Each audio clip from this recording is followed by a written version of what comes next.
ครับผมสวัสดีครับวันนี้ผมจะพามาดูนะครับผมเตาชีวมวลนะครับผมที่ใช้เศษกิ่งไม้นะครับผมเป็นเศษไม้ไผ่อย่างนี้ครับผมแล้วก็พวกใช้ถ่านนะครับได้ในตัวเดียวกันนะครับผมเปลวไฟนะครับผมจะไม่ลุกแรงจนท่วมหม้อนะครับผมจะสังเกตว่าเปลวไฟเขาใสนะครับจะเป็นเปลวไฟที่สะอาดพอควรนะครับผม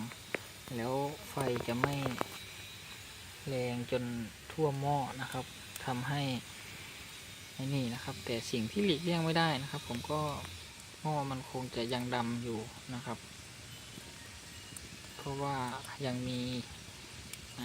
ยางไม้นะครับผมที่เขาเผาไหม้ไม่หมดนะครับ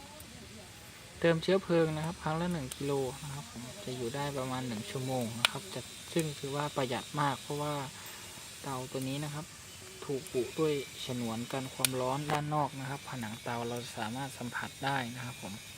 อย่างเงี้ยเพราะว่ามันจะไม่ร้อนออกมาด้านนอกจะแค่อุ่นๆนะครับไฟจะนิ่งนะครับและมันจะไม่ลุกจนทั่วหม้อนะครับพอเหมาะนะครับสำหรับประกอบอาหารในครัวเรือนนะครับผมประหยัดนะครับและไม่มีควันนะครับจะไม่มีควันจะไม่มีนะครับแต่ในตอนที่เราจุดครั้งแรกนะครับผมก็จะมีควันบ้างนะครับผมเล็กน้อยจุดไปสัก5 นาทีควันก็จะหมดก็จะเหลือแต่เปลวไฟอย่างนี้ครับผม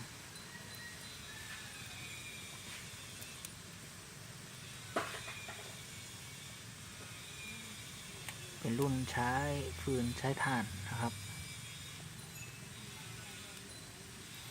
มีช่องเติมฟืนให้ด้านนี้นะครับผมช่องเติมฟืนให้ด้านนี้นะครับผมสามารถเติมเข้าไปทางด้านนี้ได้นะครับนี่ก็คือการจุดเตาตัวนี้นะครับผมเราจะจุดมาจากด้านบนนะครับผมเป็นการเผาไหม้จากด้านบนนะครับผมเราจะไม่จุดจากด้านล่างนะครับเพราะว่ามันถ้าเกิดเราจุดจากด้านล่างนะครับผมมันจะเป็นการสิ้นเปลืองเชื้อเพลิงนะครับเชื้อเพลิงเยอะเพราะว่ามันเผาไหม้ไม้จากด้านล่างนะครับผมกว่าที่เขาจะนี่แล้วก็จะเกิดควันเยอะนะครับจะเห็นว่าเปลวไฟเขานิ่งนะครับเปลวไฟค่อนข้างจะสะอาดพอควรนะครับตอนนี้กำลังนึ่งข้าวอยู่ครับแป๊บเดียวนะครับผมเริ่มนี่แล้วเริ่มขึ้นอ่าน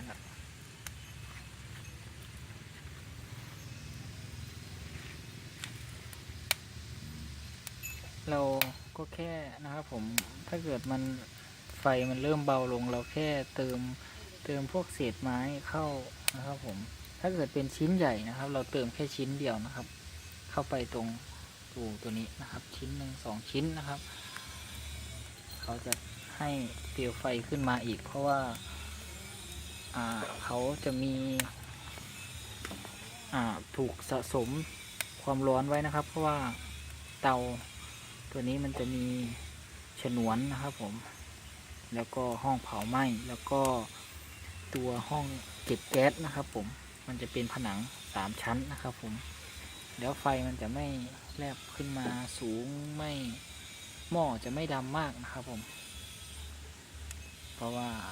ที่มองเห็นนี่ก็คือหม้อมันถูกใช้มาก่อนมันจะเป็นเหมือนคล้ายๆถ่านเพราะว่าเขม่าที่สังเกตได้ตอนที่เราใช้ทับหม้อดำมันจะสังเกตว่าเป็นหม้อขาวเพราะว่าไฟมันสะอาดขึ้นครับเนี่ยครับผมไฟเขาจะนิ่งอยู่อย่างนี้ครับเป็นประมาณ45 นาทีแล้วก็จะเหลือ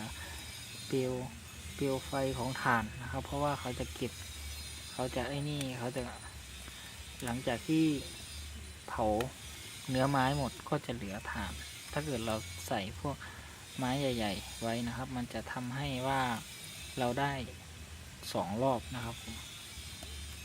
ซึ่งตัวนี้ถูกพัฒนามาจากรุ่นเดิมๆนะครับซึ่งเป็นผนังแค่2 ชั้นมีแค่ห้อง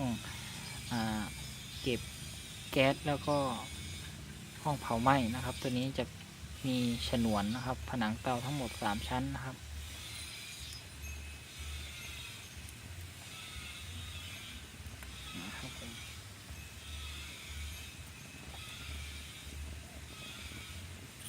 ฟเขาจะสวยงามนะครับ